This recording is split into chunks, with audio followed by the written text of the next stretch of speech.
So good morning students. तो आज हम अपना ये थर्ड चैप्टर जो है करेंट इलेक्ट्रिसिटी, इसका हम आज कुछ और टॉपिक्स पढ़ेंगे। ठीक है, आज का हमारा पहला जो टॉपिक है वो है कॉम्बिनेशन ऑफ रेजिस्टेंसेस। ठीक है, तो देखो पहले हम रेजिस्टेंस के बारे में थोड़ा बात कर लेते हैं। वैसे तो मैंने बताया है इसके बारे में आप लोगों को पहले भी। तो रेजिस्टेंस जैसे कि पता है आपका, ये इसका सिंबल होता है ना। और इसका बेसिकली काम क्या होता है, ये करंट का फ्लो को ब्लॉक करता है ना, टू ब्लॉक। ओके, तो जैसे कि आपको पता ही है हमारा रेजिस्टेंस का सिंबल है, और रेजिस्टेंस का हमारा काम क्या होता है, to block the flow of current. ठीक है, टू ब्लॉक, या इसको आप रेजिस्ट भी बोल सकते हो, बहुत सारे बुक में रेजिस्ट वर्ड यूज़ किया हुआ है। ठीक है, अब देखो कि ये जो हमारा रेजिस्टेंस है ना, कैसे ब्लॉक करेगा। तो इसको सर्किट में हमको लगाना होगा, है ना। जैसे मान लीजिए कि आपके पास एक ये वायर है, इससे करंट फ्लो हो रहा है। ठीक है ना। अब इसमें करंट काफ़ी तेज़ी से फ्लो हो रहा है ना, काफ़ी स्पीड से फ्लो हो रहा है करंट। तो हम क्या करेंगे, इसको किसी सेक्शन पे कट करेंगे, है ना। और इसी में हम क्या लगा देंगे, इस पे हम लगा देंगे ये रेजिस्टेंस। ठीक है, इसको हम कैपिटल आर से डिनोट करते हैं, और इसको हम बोलते हैं बेसिकली एक्सटर्नल रेजिस्टेंस। समझ में आया आपको, एक्सटर्नल रेजिस्टेंस, है ना। अब देखो आप इस चैप्टर में आपको दो चीज़ मिलेगा पढ़ने को रेजिस्टेंस के बारे में। एक होता है एक्सटर्नल रेजिस्टेंस, और एक होता है आपका स्मॉल आर, जिसको हम बोलते हैं इंटरनल रेजिस्टेंस। राइट, एक होता है हमारा इंटरनल रेजिस्टेंस। अब ये दोनों क्या है, ये क्या चीज़ है दोनों, आप ध्यान से देखो। एक्सटर्नल रेजिस्टेंस का मतलब ये होता है जो आप एक्सटर्नली वायर में फिट करोगे, है ना। समझ में आया, उसको हम बोलते हैं एक्सटर्नल रेजिस्टेंस। और एक होता है जैसे कि यहाँ मैंने बताया इंटरनल रेजिस्टेंस, तो ये वायर का अपना भी एक रेजिस्टेंस होता है ना। समझ में आया बात। हम लोगों ने एक फॉर्मूला पढ़ा था पहले, R equal to rho L by A, है ना, याद होगा आपको। तो यहाँ से आपको पता चल रहा है कि ये जो रेजिस्टेंस है ये लेंथ से भी और एरिया से भी वेरी करता है ना। तो वायर आपका जितना मोटा होगा या पतला होगा, उस हिसाब से भी उसका रेजिस्टेंस वेरी करता है। उसी रेजिस्टेंस को हम क्या बोलते हैं, इंटरनल रेजिस्टेंस बोलते हैं। ठीक है, तो इस वायर का अपना भी एक रेजिस्टेंस होगा, उसको हम स्मॉल आर से डिनोट करते हैं। ठीक है, ओके। तो हमारा जो टॉपिक है अभी वो है कॉम्बिनेशन ऑफ रेजिस्टेंस। तो रेजिस्टेंस को हम दो तरीके से कंबाइन कर सकते हैं। ठीक है, पहला होता है आपका सीरीज कॉम्बिनेशन, ओके, और दूसरा होता है हमारा parallel combination. Right, series combination और पैरेलल कॉम्बिनेशन। ठीक है, ये आप लोगों ने क्लास 10 में भी पढ़ा होगा, है ना। तो देखो आप सीरीज में हम क्या करेंगे। ठीक है, पहला हमारा हो गया सीरीज। तो सीरीज में क्या करेंगे, देखो आप, हम इसको लीनियरली लगाएंगे। ठीक है, इसके बारे में मैंने सेकेंड चैप्टर में भी थोड़ा सा आपको बताया था, आप देख लीजिएगा। तो ये R1, सपोज R2, R3, तो इसका टोटल रेजिस्टेंस, या इसको हम इक्विवेलेंट भी बोलते हैं, इक्विवेलेंट रेजिस्टेंस। राइट, ये हो जाएगा R1 plus R2 plus R3। Right, तो ये हो गया हमारा ये फॉर्मूला। इसका इसका डेराइवेशन हमको नहीं चाहिए फिलहाल। नेक्स्ट है हमारा पैरेलल कॉम्बिनेशन। राइट, तो पैरेलल कॉम्बिनेशन में क्या होगा, पैरेलल कॉम्बिनेशन में इसको हम पैरेलली लगाएंगे, एक के ऊपर एक। ठीक है,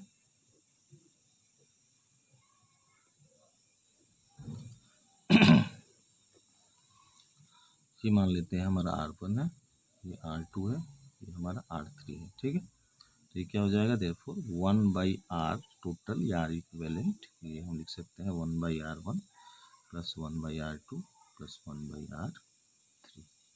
ठीक है, समझ में आ रहा है आपको। ओके, तो देखो आप, ये जो हमारा कॉम्बिनेशन ऑफ रेजिस्टेंस है, देखो ये देखने में फॉर्मूला आपको काफ़ी सिंपल लग रहा है ना, कि अगर ये लीनियर है तो उसको सीधा ऐड कर दो, पैरेलल में है तो रेसिप्रोकेट करके ऐड कर दो। लेकिन इसका जो क्वेश्चंस होता है, हम लोग क्वेश्चंस इसका प्रैक्टिस करेंगे, वो इतना इजी नहीं होता है, और वो एग्जाम में एक ना एक क्वेश्चन इस टॉपिक से 100% आएगा। ठीक है, ये टॉपिक और एक और टॉपिक आपको आगे मैं पढ़ाऊंगा, किरचॉफ्स लॉ, दोनों को मिला के एक क्वेश्चन 3 मार्क्स का इस चैप्टर से 110% एग्जाम में आता है, हर साल आता है, लास्ट ईयर भी आया था। हम लोग उसको बाद में देखेंगे। ठीक है, फिलहाल हम अपना नेक्स्ट टॉपिक पढ़ते हैं। और नेक्स्ट जो हमारा टॉपिक है वो भी आप लोगों ने उसके बारे में पहले थोड़ा बहुत सुना हुआ होगा, है ना। इसका नाम है, नेक्स्ट टॉपिक का हमारा आज का जो है वो है इलेक्ट्रिकल एनर्जी एंड पावर। ठीक है, नेक्स्ट हमारा टॉपिक क्या है, electrical energy and power. Okay, तो देखो आप पहले हम स्टार्ट करेंगे एनर्जी से, है ना।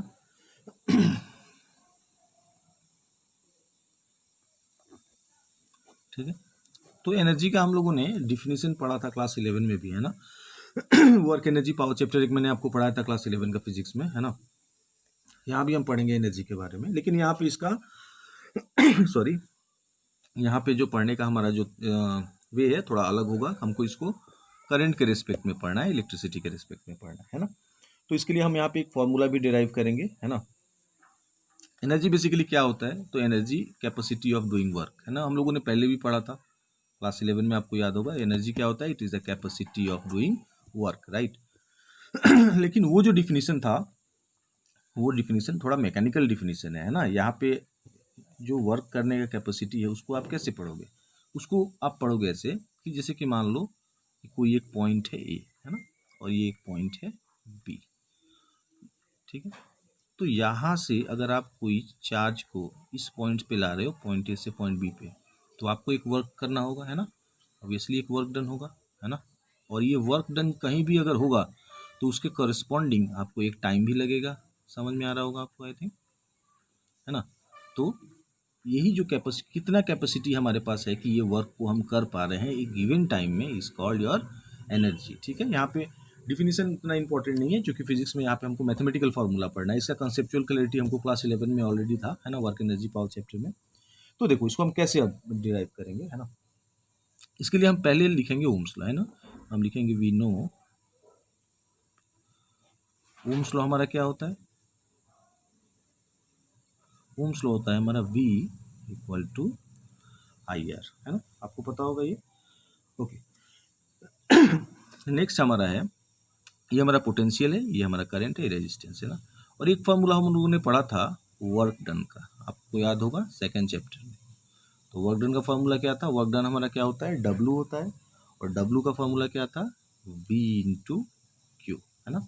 जैसा कि मैंने आपको अभी बताया यहाँ पे कि वर्क डन ही तो हमारा एनर्जी है, तो हम इसको वर्क डन को फिलहाल एनर्जी लिख लेते हैं। हमारा इन केस ऑफ इंटरेस्ट तो एनर्जी में है, तो V इंटू क्यू हो गया। तो V का वैल्यू कितना है भाई, V का वैल्यू तो आपने रखा हुआ है यहाँ पे IR, है ना। और Q चार्ज कितना होता है, चार्ज होता है I इंटू टी, है ना। चार्ज इक्वल टू क्या होता है, करेंट इंटू टाइम, राइट। तो ये क्या हो जाएगा, ये हो जाएगा I² RT। ठीक है, तो हमारा एनर्जी का फॉर्मूला कितना निकल के आ गया, एनर्जी हमारा हो गया I² RT। ओके, अभी देखो इसका थोड़ा आप चाहो तो फॉर्म को चेंज कर सकते हो। कैसे चेंज कर सकते हो, है ना। आई का वैल्यू कितना है, आई का वैल्यू यहाँ से आप लिख सकते हो V/R इस फॉर्मूला से, और इसको आप यहाँ डाल दीजिए। तो क्या हो जाएगा, ये हो जाएगा V/R² into are into T, है ना। तो ये क्या हो जाएगा, V²/R² into are into T. तो ये कैंसिल हो जाएगा, ये हो जाएगा V²/R इंटू टी। समझ में आएगा। तो ये हो गया हमारे एनर्जी का एक दूसरा फॉर्मूला। आप किसी एक को यूज़ कर सकते हैं, या तो आप इसको यूज़ कीजिए या तो आप इसको यूज़ कीजिए, कोई प्रॉब्लम नहीं है। तो एनर्जी का हमारा यूनिट क्या होता है, एनर्जी का यूनिट आपको सभी को पता है, जूल, है ना। ये हम लोगों ने क्लास 11 में पढ़ा था। इसका ऐसा यूनिट क्या होता है, जूल होता है। ठीक है, तो हमारा इसमें टॉपिक क्या था, इलेक्ट्रिकल एनर्जी एंड पावर। तो अब हम क्या पढ़ेंगे, अब हम पावर को पढ़ेंगे। ठीक है, ये पहला हमारा था एनर्जी, है ना, टॉपिक, इस सब टॉपिक। और सेकंड में हम पढ़ेंगे अभी पावर, राइट। तो पावर क्या होता है भाई, क्लास 11 में पढ़ा था कि rate of doing work power होता है, rate of doing work is called power, है ना। तो आप क्या लिख सकते हो, पावर को लिख सकते हो वर्क डन बाय टाइम। ठीक है, तो आप देखो वर्क डन जो है हम लोगों ने यहाँ पे वही तो कैलकुलेट किया है। हम लोगों ने क्या बोला, हम लोगों ने बोला वर्क और एनर्जी तो सेम ही होता है ना। तो इसमें कोई कंफ्यूजन वाला तो बात ही नहीं है। ओके, ठीक है। ओके, तो यहाँ पे आप चाहो तो इसको वर्क और टाइम से भी डिराइव कर सकते हो, है ना। समझ में आया, इसका और भी तरीका है बहुत सारा डिराइव करने का। ठीक है, मैं इसी से स्टार्ट करता हूँ, क्योंकि यही हम लोगों ने पहले पढ़ा है। बुक में थोड़ा इसका डेरिवेशन अलग है, राइट। तो वर्क का हमारा ये वैल्यू है V²/R इंटू टी, क्योंकि मैंने बताया कि एनर्जी और पावर क्या होता है, सेम ही होता है। तो इसको रख लेते हैं V square by R into T. ये हम लोगों ने वर्क के जगह पर रख लिया, ठीक है, डब्लू के जगह पे, और डिवाइडेड बाई कर देंगे टाइम से, है ना, तो ये हो जाएगा, ये टाइम है ना, कैंसिल हो जाएगा, तो ये क्या मिलेगा, वी स्क्वायर बाई आर। ठीक है, तो पावर का फॉर्मूला कितना हो गया हमारा, ये हो गया हमारा वी स्क्वायर बाई आर।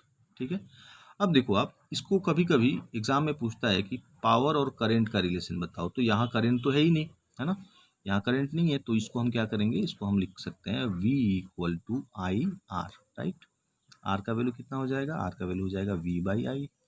तो ये R equal to V by I जो है, हम यहाँ पे एक बार डाल के देखते हैं क्या मिलता है हमको, तो ये मिलेगा P equal to V square, है ना, नीचे V बाई कितना होगा, वी स्क्वायर हो गया, और आर का वैल्यू हो गया V बाई आई, तो ये हो गया, तो ये ऊपर चला जाएगा आई, तो क्या हो जाएगा V square into I by V, cancel कीजिए इसको, कितना मिलेगा आपको, वी इंटू आई मिलेगा। तो पावर कितना हो गया हमारा, पावर इक्वल टू वी आई, और पावर का ऐसा यूनिट क्या होता है, वाट होता है ना, पावर का ऐसा यूनिट क्या होता है हमारा, वाट। इसको हम डब्लू से सिंबलाइज करते हैं। ठीक है, काफ़ी छोटा सा ये टॉपिक है, इससे कुछ क्वेश्चंस, न्यूमेरिकल क्वेश्चंस एग्जाम में आते हैं, हम लोग इसको सॉल्व करेंगे बाद में।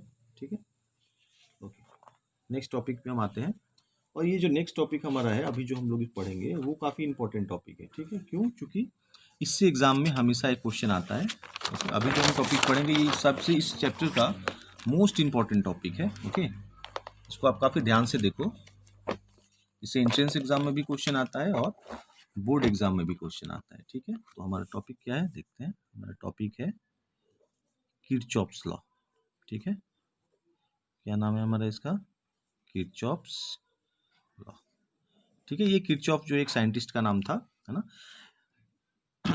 इन्हीं के नाम पे ये लॉ रखा हुआ है ना। तो पहले हम किरचॉफ्स लॉ डिस्कस करने से पहले हम ये जानेंगे कि हम ये किरचॉफ्स लॉ का क्या ज़रूरत है। ठीक है, ओके, तो देखो आप किरचॉफ्स लॉ जो है वो हम बेसिकली यूज़ क्यों करते हैं, क्योंकि इसके पहले, किरचॉफ्स के पहले हम लोगों ने ओम्स लॉ पढ़ा है ना, तो ओम्स लॉ से भी हम इलेक्ट्रिकल सर्किट का प्रॉब्लम को सॉल्व कर सकते हैं। ठीक है, लेकिन एक प्रॉब्लम क्या है कि ओम्स लॉ जो है वो सिर्फ सिंपल सर्किट के लिए काम करता है ना, समझ में आ रहा है आपको, या जिसमें सिर्फ कंडक्टर्स, जिस सर्किट में हम यूज़ करते हैं वहीं पे हमारा ओम्स लॉ काम करता है। मतलब ओम्स लॉ को हम अगर कॉम्प्लेक्स सर्किट में, जहाँ पे कि बहुत सारा कनेक्शन हम लोगों ने इस्टेब्लिश किया है ना, उस टाइप का सर्किट में अगर हम ओम्स लॉ को यूज़ करेंगे तो ओम्स लॉ वहाँ पे काम नहीं करेगा। ठीक है, तो किरचॉफ्स लॉ का यूज़ हम कहाँ पे करते हैं, इसका यूज़ करते हैं हम to solve complex electrical circuits. समझ में आ रहा है आपको, किरचॉफ्स लॉ का यूज़ हम कहाँ पे करते हैं, to solve complex electrical circuits. Okay, और इसका बेसिकली दो लॉज है। फर्स्ट लॉ इसका है जिसको हम बोलते हैं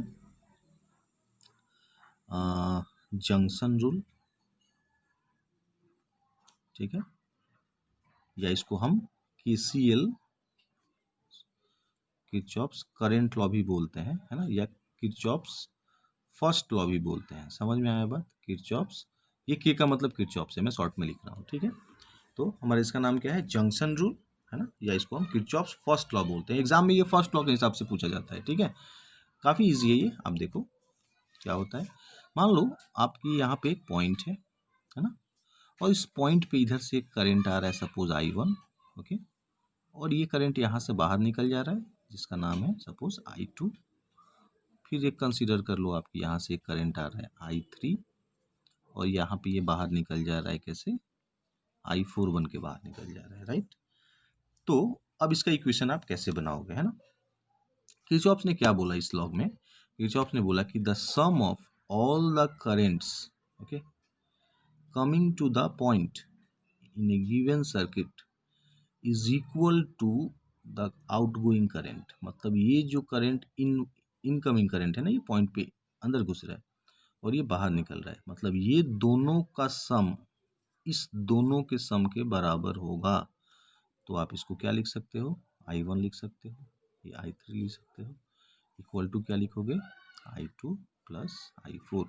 ठीक है, इसका बहुत सारे बुक में जो स्टेटमेंट है वो कुछ डिफरेंट हिसाब से दिया हुआ है। बहुत सारे बुक में बोला, थोड़ा और भी इसको सिंपल कर दिया और बोला कि the sum of all the currents, incoming current and outgoing current in an electrical circuit is always zero. मतलब क्या हुआ, इस सेम इक्वेशन को आप ऐसे भी तो लिख सकते हो, I3 minus I2 minus I4, आप इसको ऐसे भी लिख सकते हो। तो ये कितना हो जाएगा, जीरो हो जाएगा। अब ये मत बोलना कि ये सम, यहाँ पे तो ये माइनस हो रहा है तो सम क्यों बोल रहा हूँ मैं, क्योंकि इसको ऐसे भी तो लिख सकते हैं।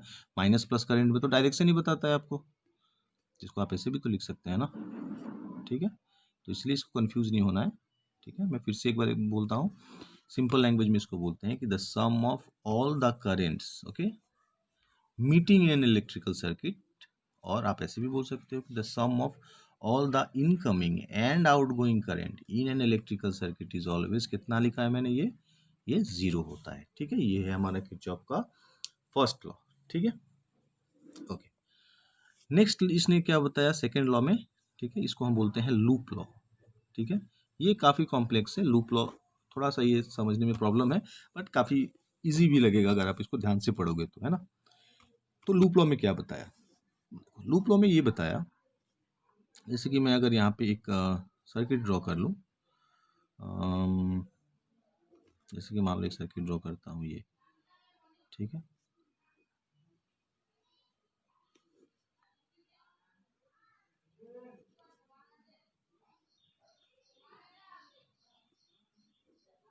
ये मैंने इमेजिनरी अपने मन से एक सर्किट ड्रॉ किया है। ये मान लीजिए रेजिस्टेंस R1 है, ये मान लेते हैं R2 है ना, मान लेते हैं इसमें करंट है I2, इसमें करंट है सपोज I1, ओके, और ये सोर्स है हमारा सपोज E1, और ये सपोज है सपोज E2।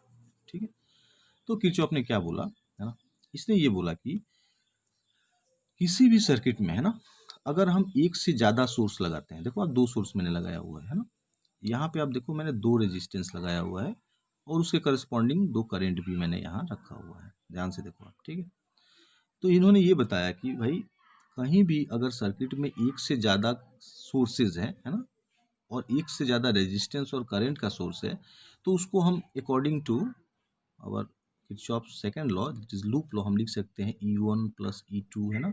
तो ऐसे बहुत सारा सोर्सेज हो सकता है आपके पास, मैंने तो दो ही लिया है, हो सकता है कि आपको बहुत ज़्यादा मिले, तो इसको सभी को लेफ्ट साइड में सम करेंगे, और ये इक्वल टू कितना होगा, I1 R1, है ना, I2 R2, है ना, डॉट डॉट डॉट, इस हिसाब से ये आगे बढ़ते जाएगा। ठीक है, मतलब क्या हुआ, इसको आप कैसे डिफाइन करोगे मैथमेटिकली, है ना, इसको हम ऐसे डिफाइन करेंगे कि the sum of all the से EMF, इसको EMF या सोर्स भी बोलते हैं, in an electrical circuit is equal to individual sum of product of current and resistances. ठीक है, तो ये हमारा किरचॉफ्स का सेकेंड लॉ है।